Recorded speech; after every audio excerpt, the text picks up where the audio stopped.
एक बार की बात है, गांव के पास एक पुराना हवेली था। उस हवेली में बहुत सारे अत्याचारियों की कहानियां सुनी जाती थी।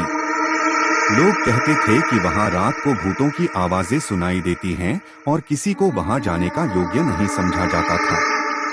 एक रात गांव के एक युवक ने अपने दोस्तों के साथ वह हवेली के पास गया। वे उत्साहित थे और भूतों की कहानियों को सुनने के लिए उत्सुक थे।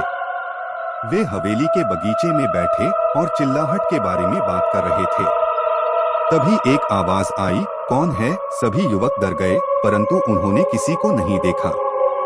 उन्होंने लगभग 1 घंटे तक बातचीत की, परंतु फिर से वह आवाज आई, कौन है?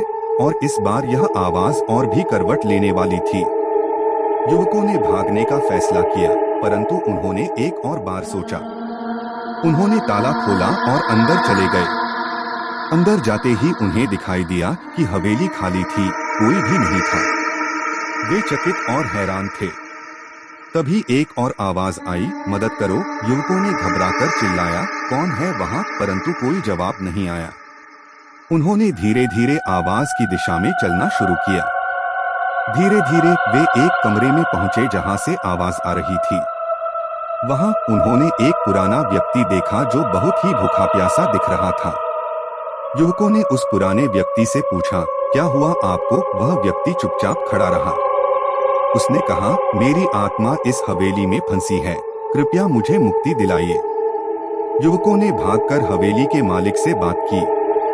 मालिक ने उन्हें बताया कि वह पुराना व्यक्ति कभी हवेली का रहस्य खोज रहा था, लेकिन उसकी आत्मा फंस गई थी। वह आत्मा से मुक्ति पाने के लिए उनकी मदद चाहता था।